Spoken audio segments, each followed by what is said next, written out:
है ना कि आप काबिल लोगों को लाएंगे, यानी जी अभी तक सत्ता में जो लोग हैं या आते रहे वो नाकाबिल है। तो नहीं। मेरी मेरी पूरी बात सुन लीजिए।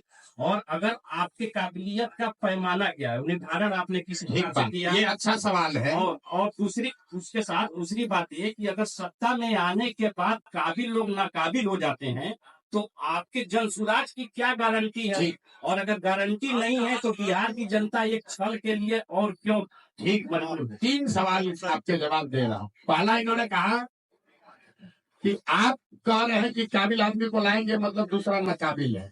ये बात नहीं है। लकीर बड़ी करने के लिए उस दूसरे को काटना जरूरी नहीं, उससे लंबी लकीर खींची जा सकती है। तो जिसको जन स्वराज का नेतृत्व दे रहे हैं, इसका पहला पैमाना ये है कि उस आदमी को आप जो जन स्वराज का अध्यक्ष बनेगा, यहाँ पर 3 बड़े पार्टियों के 4 बड़े पार्टियों के अध्यक्ष पहले से हैं।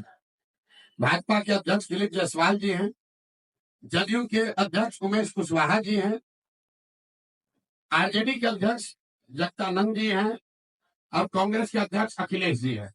जन स्वराज का जो अध्यक्ष बनेगा उसको खड़ा कर दीजिए और पांचों के सामने उसकी काबिलियत, उसका डिग्री, समाज में नजरिया और किसी भी विषय पर आप उससे बहस करा लीजिए। खुद तय कर लीजिए कि उसमें काबिल कौन है। काबिलियत का पैमाना समाज है।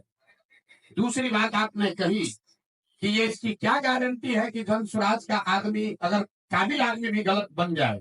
इसीलिए देश में पहली बार, ये घोषणा हमको 2 को करनी है, लेकिन आपने सवाल उठाया है।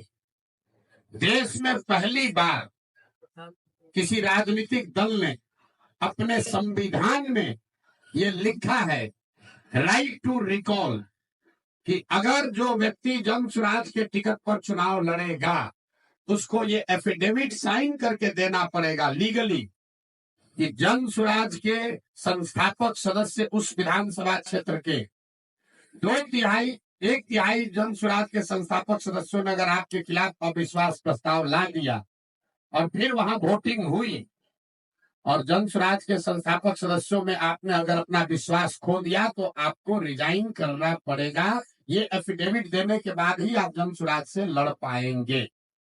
इस बात को हम लोग जन स्वराज अपने संविधान में लिख रहा है।